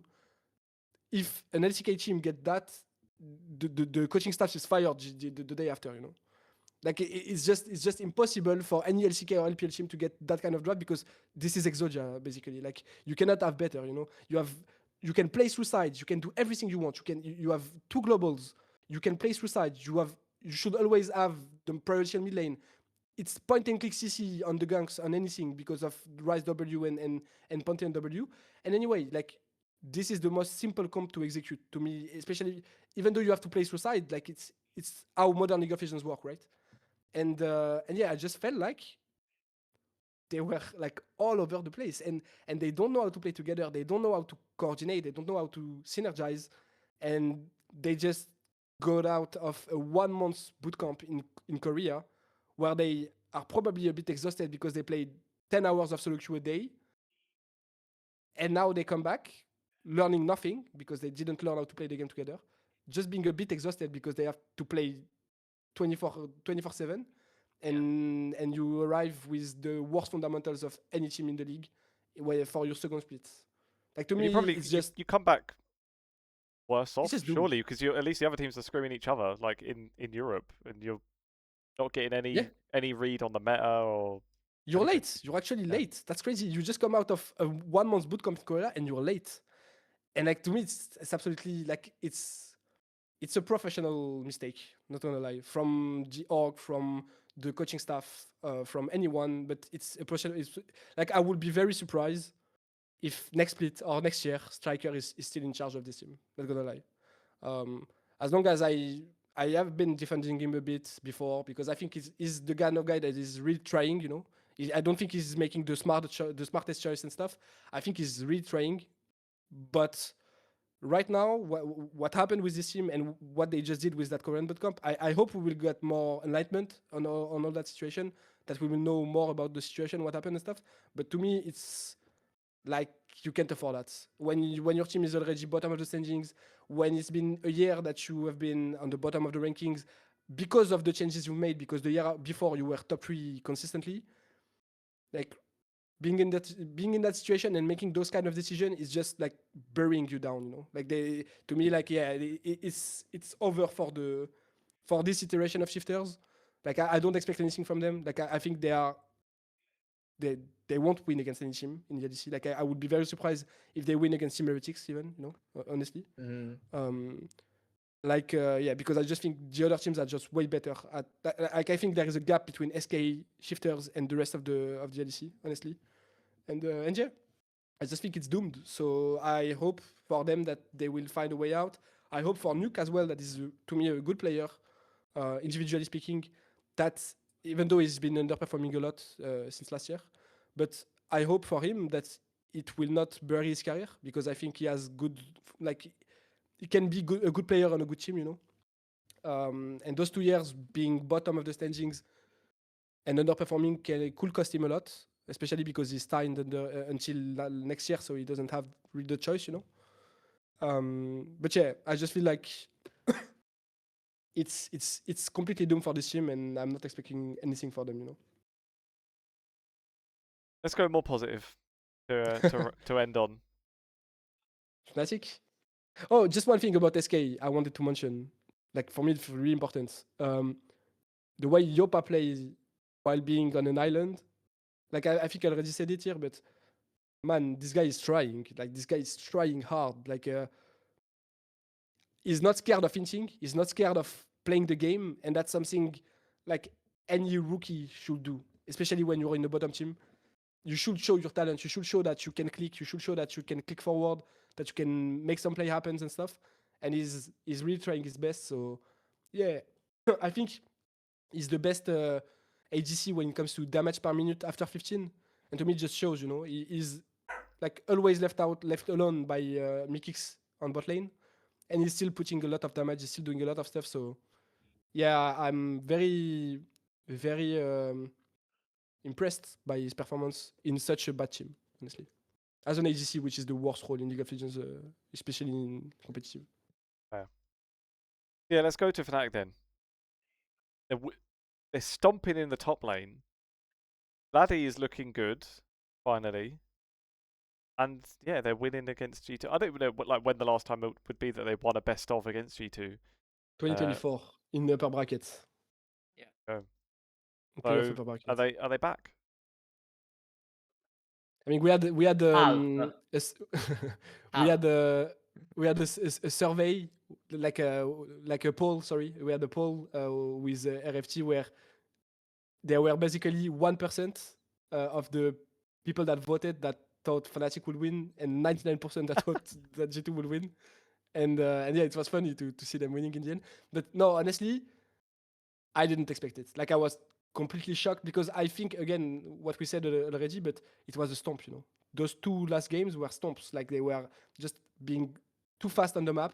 And to me, G2 was the best early game team. Even at first end, they were one of the best early game team in the world, you know.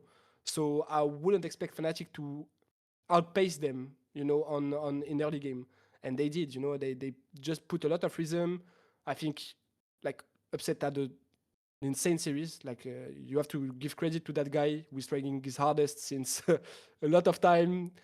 Potentially, sometimes he plays a bit too much on the back foot, but this series he was not. Like, I remember him taking that bad portal in front of 5 people, you know, and clicking forward, you know, flashing in lane against Osama Labrov and stuff. So this guy is trying his hardest, and it's paying off, as well as, like, to be honest, Pyros gapped the shit out of BB. Let's be honest, and yeah, Vladi had very good lane states where he was not behind and stuff. He put a lot of pace on the map as well in mid game, which was something Caps struggled a bit with. It was just much more proactive than Caps, which Caps would be on a similar gold level than Vladi, but Vladi would help this team much more. And yeah, I just feel like the team in general played way better than what we are used to when we watch a Fnatic game. So I'm very impressed, and I really, like, if there was one thing I wasn't expecting this week, it was that, honestly. I think actually my biggest surprise is Pyros. I feel like the Odo treatment is working, because I feel like, obviously, with, like, you know, that Odo, as an experienced player and obviously now working on the EDC broadcast, he analyzes stuff. He also helped out the Lost Ratones out, I think, if I'm not mistaken, last split. Yeah. You know that he comes with a lot of knowledge. He knows how to read the matchups, prepare the matchups. So I would assume, like, somehow that has given Empyrus some guidance on how to play it. So now it comes down to, is he actually able to pull what's needed for Fnatic to find a new kind of floor? Because I think there was never a discussion about, like Fnatic kind of looked like initially at the start of this year, kind of like BFX, where it's very bot lane driven. But even bot lane at the time, it was not upset; it was actually Lospa kind of the issue for me. Yeah, I think you comparing Lospa to No, Kenny I'm is not. No, I'm not comparing Lospa to Kelly. I'm just saying the way they used to play. They wanted to play Yeah. through bot, but they couldn't play through bot, for example. So that's kind of why Fnatic struggle so much. I feel like we started seeing an improved version of that. I don't think the win against G2 is a statement for them, but definitely it's an encouraging sign. It shows that Razork is playing more and more proactively, and the rest of the team is actually on page with him. Vlad is leaning face, is getting more solid, even though I still think it's not as good as where I would like him to be, considering what I would expect from the player of his caliber. And Empyrus is starting to step up as well. So I think these are the positive signs for Fnatic. I just don't want them to stop here, because even if we stop the clock right now, there is. It's like I was saying that I think they were probably like an 8th place team. They probably now moved up to potentially top 6. But even then, there's still a question to be made of: can you beat GX? Can you beat Navi? Can you beat you beat G2? But if you go against KC, you lost against Vitality. You still have 3 teams that stronger teams that are stronger on paper. Can you beat them? That's the question. You gotta beat at least beat one of them if you want to make playoffs, I think. And you know what? It's funny because when you look at it, Fnatic struggled a lot in early game since the start of the year. And their the main way they won game actually was by having a better macro in mid game, by having better individuals in team fights and stuff. That's how I felt it, at least. And against G2, they were stomping the early game, and then they were snowballing very cleanly. Even though I think there was that one play where they overextended a bit in game 3, but overall they were very clean against. Again, we have to say it, but it's supposed to be one of the best teams in the world, right now, G2. Even though people would say they are not top 2, because even though they were top 2 at first end, they are, to me, they are at least a top 6, top 7 teams in the world right now, G2. And it's funny because even though they were playing against such a team, when the best European teams play against the best Korean or Chinese team, usually, even though they get a lead in early game, they will completely blow out in the mid game or in team fights and stuff, and they will be outplayed and lose the game.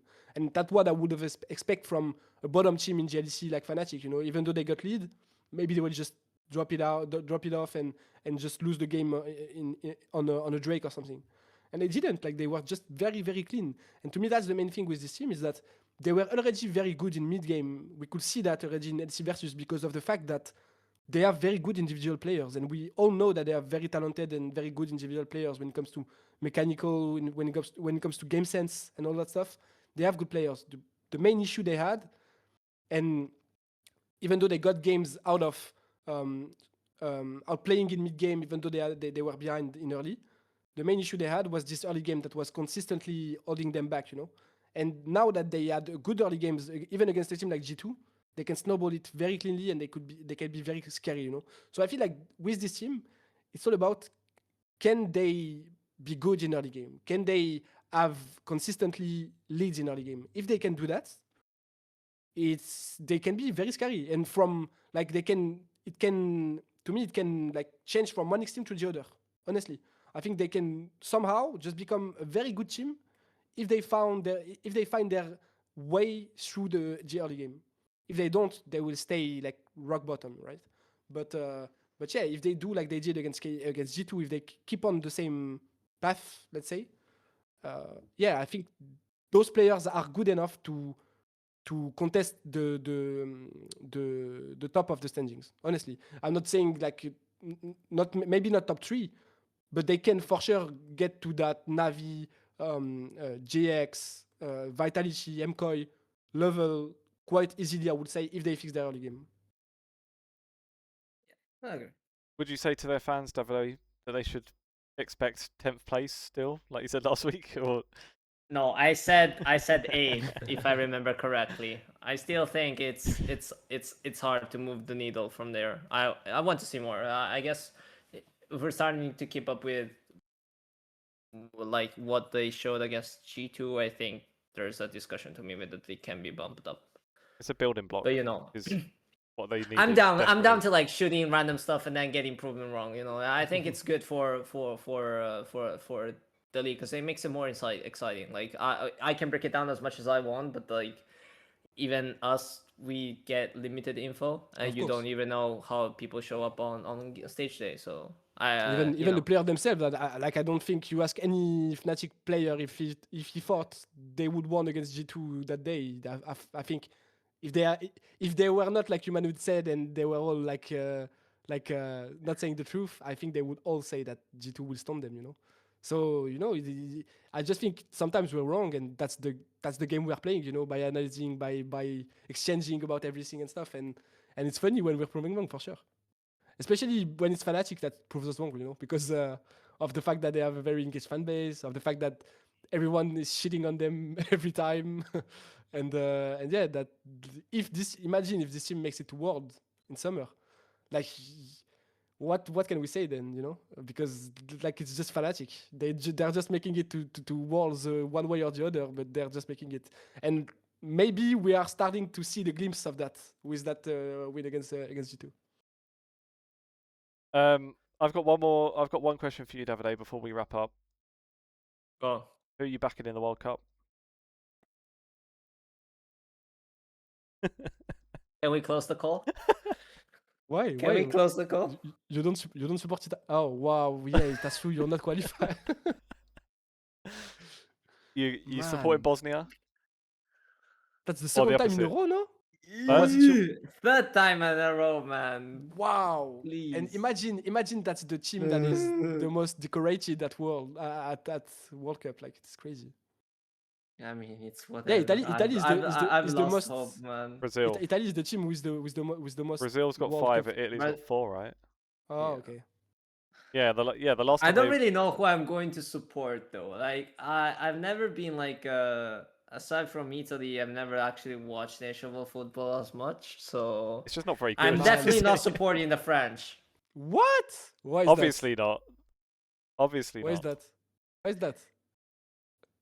Because of 2006. No, because it's like you gotta go for the underdogs. It's like I think for me it's like France is the only national team that can literally field 2 different teams, and it's like we can win everything anyway. That's true, we are the favorites. But you know what, Davide? I will tell you something. I just realized, man. I mean, you should have won last time and you didn't. So it's on you. No, but yeah, but we were very close. But anyway, like League of Legends and football is quite the same fight for Italy, I feel like, and for France as well. You know, it looks like we are the favorites on paper in League of Legends and at World Cups, while I'm not even sure you will qualify. You know, at Sports Nations Cup on League of Legends. Yeah, but you gotta cheat because you gotta put both hands and Khalees in the bot lane.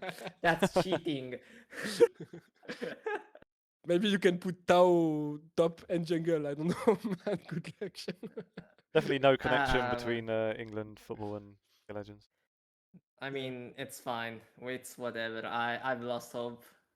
Maybe I'm at the stage. I'm at the stage where I'm like, okay, we'll get every small win we can, and that's it. I'm not going to like hope for anything. I try to be the less I'm trying to be like a KT fan where I do not get excited whatsoever, so that at least I You're know not disappointed in the end.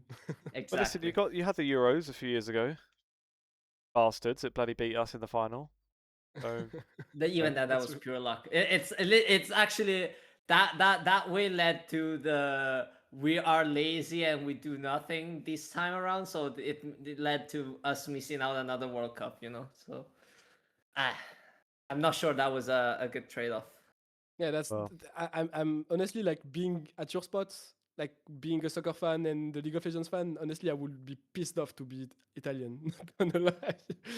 I Like, mean, what we fun? could What argue fun will that. you get in the next 6 months, right? Like, I mean, Formula One and MotoGP for me Yeah, are, that's true, are on, that's on the top. So That's true. I'm happy that we get both good Italians there. Well, as an Englishman, do you know what pisses me off a lot? The word soccer. Mhm. So, Ethan, get that out of your vocab, please. I said soccer, really? You did 30 seconds ago. Okay, my bad, my bad. Discussed it. Of course, we say football, by the way, in France as Exactly. well. So.